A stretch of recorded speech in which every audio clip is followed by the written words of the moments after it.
Good day to you, my friends.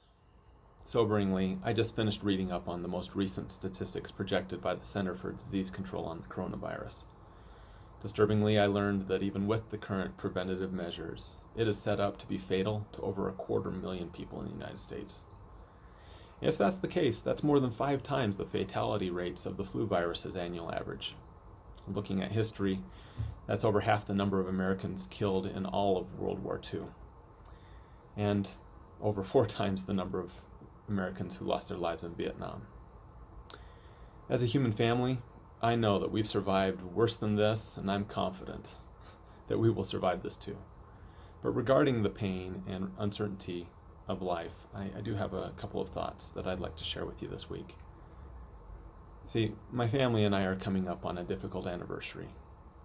My first wife, Melanie, passed away 2 years ago this week.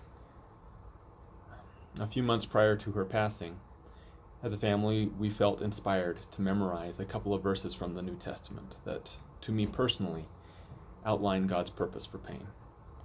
In Romans 8:16 and 17 it says, "The Spirit itself bears witness with our spirit that we are children of God.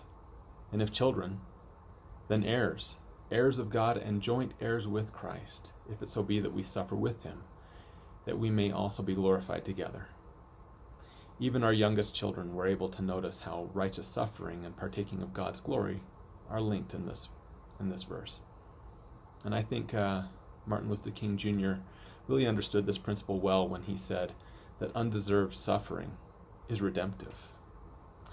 You see, this principle has opened up my family and I to the deep spiritual insight that God cares more about our growth than he cares about our comfort.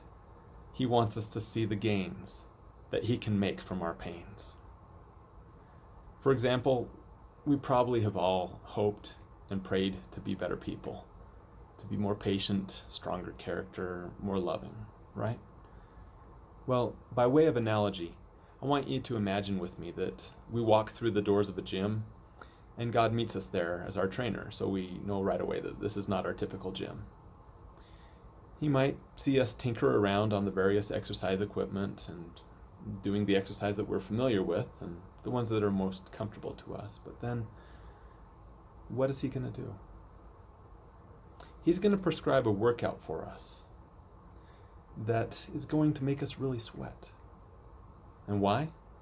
Not because God wants to hurt us, but because he wants to help us get exactly what we pray for.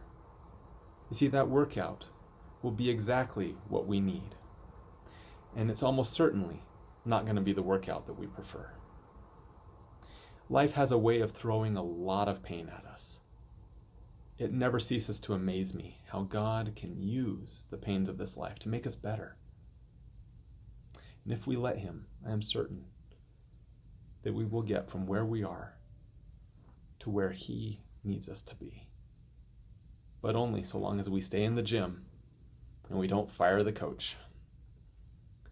So let us hope on, let us trust on, let us carry on, and let us then witness what God is doing with all of the challenges in our lives.